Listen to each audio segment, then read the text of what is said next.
ఉమ్, అమీర్పేటలో ఉన్నటువంటి ఇది ఉంది కదా, ఉమ్, ట్రైనింగ్లు ఇచ్చేటటువంటి సెంటరు, ఉమ్, అది ఉమ్. 70లోనే ఉంది కదా దానికి. అవును అవును అవును మరి అక్కడ అవును. సాఫ్ట్వేర్ కంపెనీ లేకపోతే అది ఎందుకు ఉంటుంది? ఇంకోటి, ఈయన వచ్చాకనే సాఫ్ట్వేర్ వచ్చింది అనుకుందాం, మరి ఉమ్, మైక్రోసాఫ్ట్ ఇక్కడికి ఎందుకు వచ్చాడు? ఉమ్, ఆల్రెడీ ఇక్కడ ఉన్నారనే కదా మనుషులు.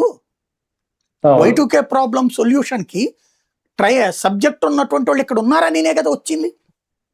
ఉమ్, అంటే మరి అప్పటికే అక్కడ ఉన్నారనే కదా. ఆ అవును. వచ్చినోడికి ఉమ్, ఒక అద్దెకి ఇచ్చారు ఇల్లు లేదా ప్లేస్ ఇచ్చారు ఫ్రీగా, ఉమ్, తీసుకోండి అయ్యా ఉమ్, అనేది. అంతే ఉమ్, కదా అవును జరిగింది. ఆ అవును. తర్వాత ఎన్ని వందల కంపెనీలు వచ్చినాయి, అంతకుముందు ఎన్ని వందలు ఉన్నాయి. ఉమ్, మరి అక్కడికి మైక్రోసాఫ్ట్ తేగలిగిన ఆయన ఇక్కడికి వైజాగ్ ఎందుకు తెప్పించాడు, అమరావతికి ఎందుకు తేలేకపోయాడు? ఉమ్, వైజాగ్ ఎందుకు వచ్చాడు మైక్రోసాఫ్ట్ వాడు? ఉమ్, గూగులోడు వైజాగ్ ఎందుకు వచ్చాడు?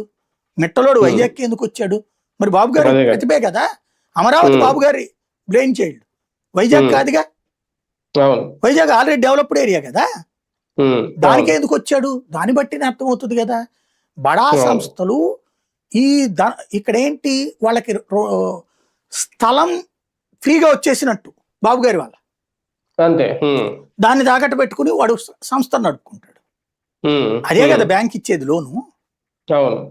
అది అమరావతిలో అయితే ఇవ్వదు. ఉమ్, ప్లస్ ఇక్కడ ఎంప్లాయీస్ దొరకరు. మెయిన్ అది. ఉమ్.